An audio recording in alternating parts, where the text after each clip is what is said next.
It's a 3-note chord that's created by stacking the root, the third, and the fifth of the major scale and playing them at the same time. Any note but the root can be altered to create a different type of triad. I'm going to demonstrate this really quick. It's not within the parameters of what this lesson is going to be, but just for grins. Here's a C major triad. It's got the root, the third, and the fifth. We can flat the third to make it minor. We can flat the third and the fifth to make it diminished. And we can sharp the fifth to make it augmented. So you have 4 types of triads: major, minor, augmented, and diminished. In keeping with the quick and dirty concept of this video, we're only going to be dealing with the major triad. We'll cover the other ones later. In addition to the 4 types, you have 3 voicings. The word voicing refers to the order in which the notes are stacked from low to high. If you have the root in the bass, that's the lowest note of the chord, the lowest sounding note of the chord, that's called root position. If you have the third in the bass, that's called first inversion. If you have the fifth in the bass, that's called second inversion. You have 4 types and you have 3 voicings. The triads are played on 3 adjacent strings. So in total you have 4 groups of 3 strings.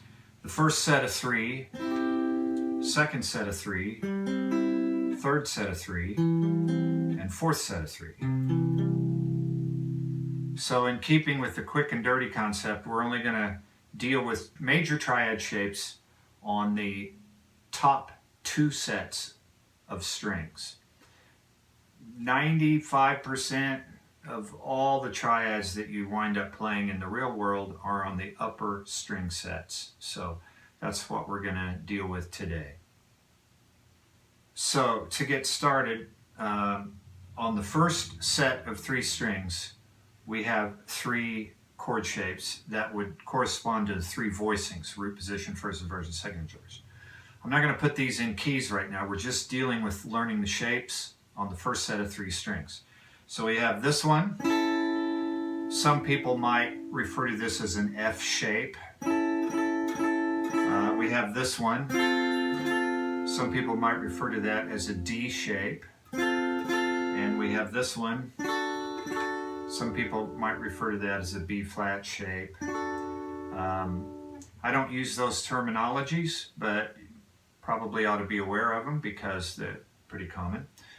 This one would be a first inversion shape. This one is a second inversion shape. And this one is a root position shape. On the second set of 3, you have this shape, and this shape. So this would be the root position shape, the first inversion, and the second inversion. So you only play the 3 strings that you have fingers on. They're movable. You don't play any open strings, and they can be moved all over the neck. So what you want to do is you want to drill these shapes and you want to group them into pairs. All right? The first pair, I should say, the pair on the left, as you look at the log, is the first set of 3 and the second set of 3. So you want to train your hand to put those 2 shapes together. The group in the middle, that's that pair. And the pair on the right, so that's the first step. You group them in pairs. And this pair, and this pair. Second step, you want to memorize which note in the shape is the root. So on the pair on the right, root position, the root is on the 3rd string. The other one of the pair has the same root. The root's on the 3rd string. That's why they're a pair. They have the same root. They're a different voicing of the same chord. This is a root position.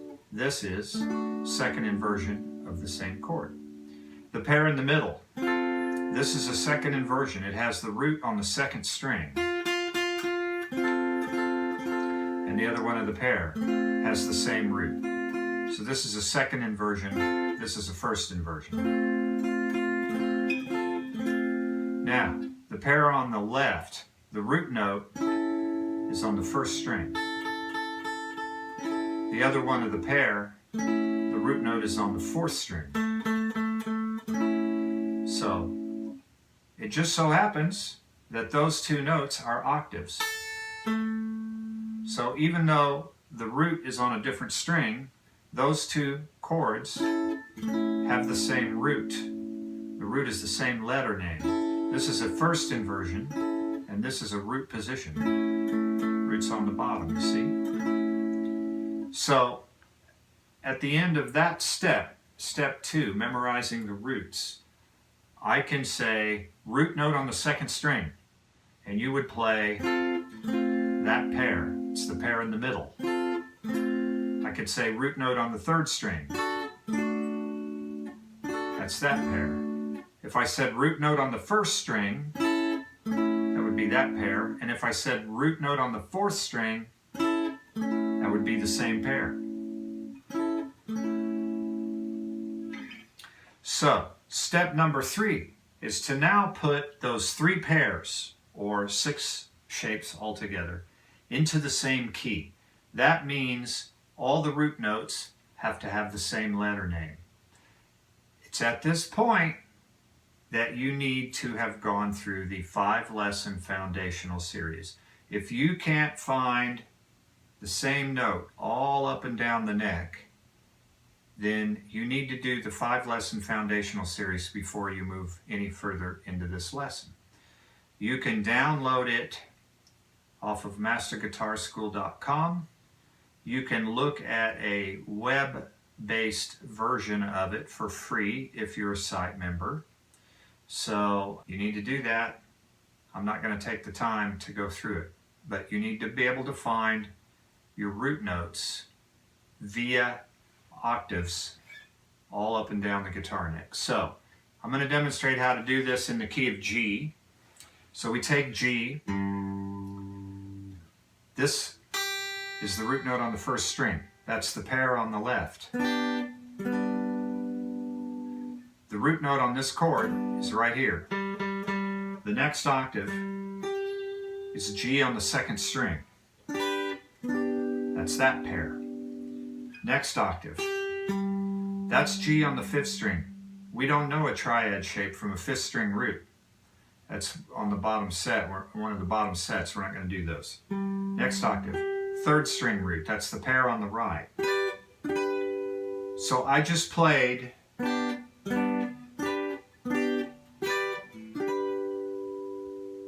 six G major triads, 3 pairs.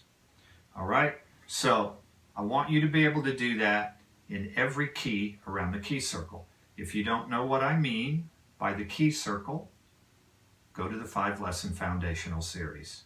5 lessons, you'll be able to find any note, anywhere, on the neck, in any key. I'm going to demonstrate this, what I want. This is number 3. You play 3 pairs, 6 triad shapes, in every key around the circle. Starting with, I'm going to do this quickly, and I'm not going to give you the methodology for it. You have to go through the 5-lesson foundational series. Have I pimped that enough? 5-lesson foundational series. Everything I teach on masterguitarschool.com is predicated on the 5-lesson foundational series. So get to it if you don't have it already. Key of C. F. B flat. E flat. A flat. D flat. G flat, B,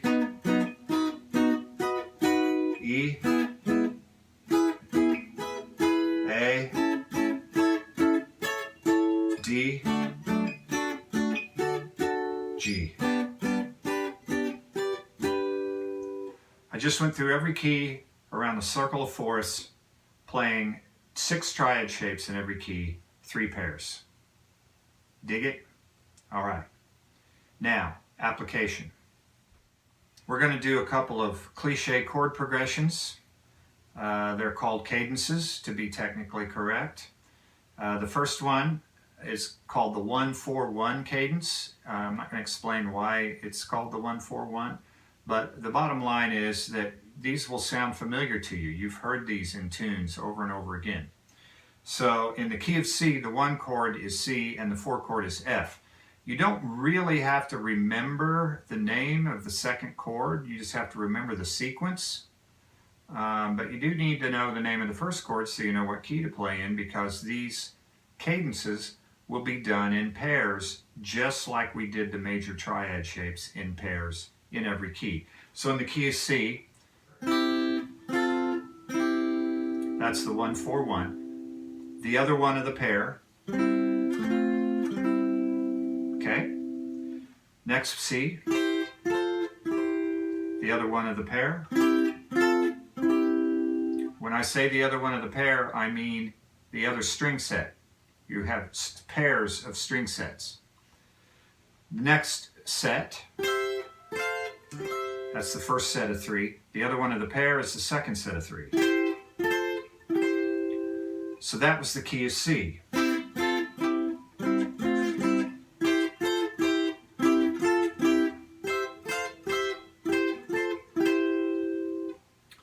I want you to do that in every key around the cycle of fourths, just like we did the major triad shapes. So I'm going to do this very quickly. That was the key of C, key of F,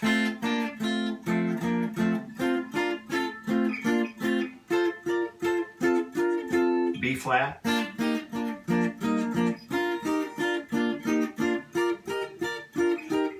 E flat,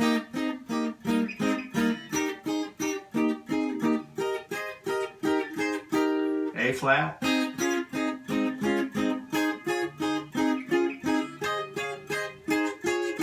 D flat,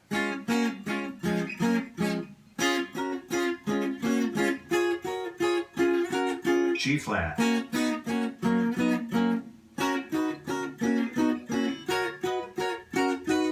B,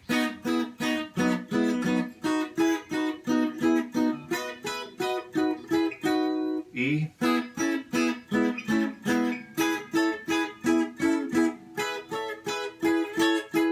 A,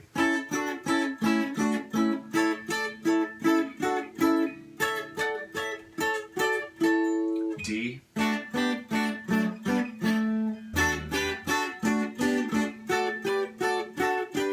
and G.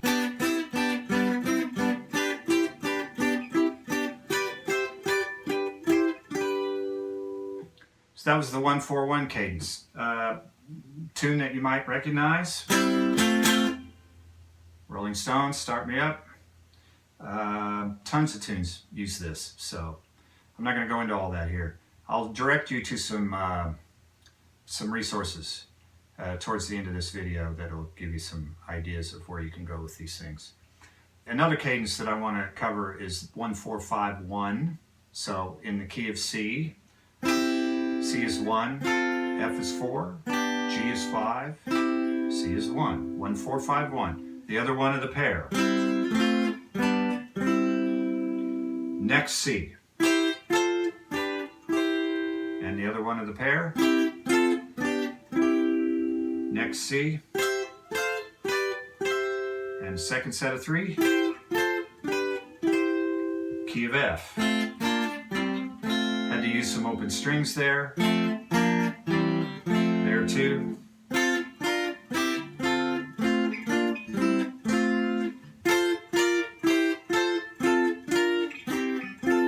B flat.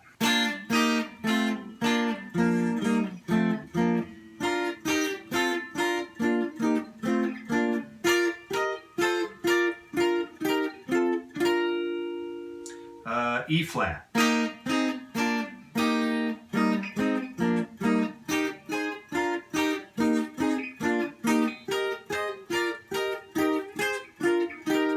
A flat,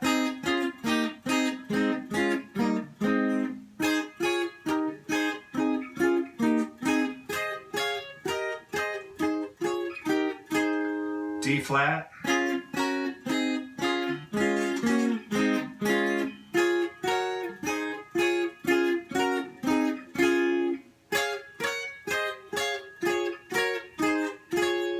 G flat,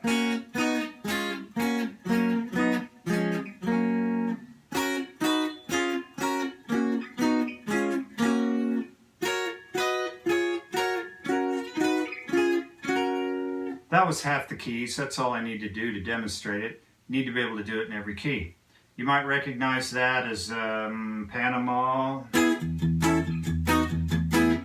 So that's 1, 4, 5, 1 there, that progression. Lots of reggae music does that, 1, 4, 5, 1. Anyway, if you want more information and a more complete presentation of triads, go to masterguitarschool.com. Under the store, there's a drop-down menu under store, and you can click on Unit 3 Triads and check it out. It'll give you all triads exhaustively, all across the neck, every key. It'll give you a lot of those cadences, the 2 cadences I gave you and more, and give you specific song examples where these things are used. But this is the quick and dirty version of major triads. So if you need any help with those, don't hesitate to contact me. You can contact me at j@masterguitarschool.com, and I'll be glad to help you with them. Remember, 5-lesson foundational series. That's what you need for almost everything I teach. So we'll see you the next time.